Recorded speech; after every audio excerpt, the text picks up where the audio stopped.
Welcome to Parallel Universe. Jay Leno spent decades as one of the most familiar faces on American television. A man whose nightly presence felt almost comforting. With his unmistakable voice, quick wit, and relentless work ethic, Leno became synonymous with late-night television. But when Jay Leno sat down for what many would call his most emotional and revealing interview, it became clear that behind the jokes was a man shaped by sacrifice, loneliness, and an unwavering sense of duty. Born James Douglas Muir Leno on April 28, 1950, in New Rochelle, New York, Jay grew up in a working-class household where humor wasn't a luxury, it was survival. He learned early that making people laugh could open doors, ease tension, and create connection. Long before fame, Leno was grinding through stand-up gigs, sleeping in cars, and performing anywhere that would give him a microphone. Those years instilled in him a discipline that never left, even after success arrived. His rise to fame came with The Tonight Show, where he took over hosting duties in 1992.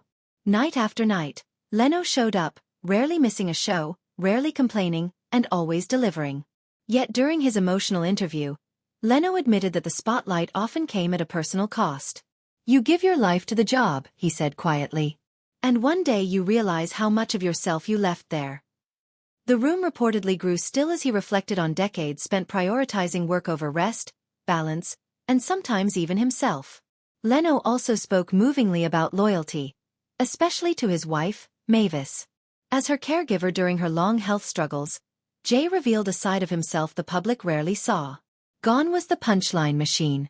In its place was a man who believed love meant showing up every day, no matter how hard it became. "That's what marriage is," he said. "It's not the good days. It's the days when no one's watching." As the conversation turned toward legacy, Leno surprised many by downplaying his fame. He spoke instead about gratitude, for the audience, for the comedians who came before him, and for the chance to make people laugh during difficult times. He acknowledged the controversies, the rivalries, and the mistakes, but refused to dwell on bitterness. "Anger weighs too much," he said. "I'd rather laugh." Toward the end of the interview, emotion finally caught up with him. Leno paused, his voice breaking slightly, as he spoke about time. "How fast it goes, and how little of it we truly control. If I did anything right," he said, "I hope it was making people feel a little better at the end of the day." When the cameras stopped rolling, those in the room were visibly shaken.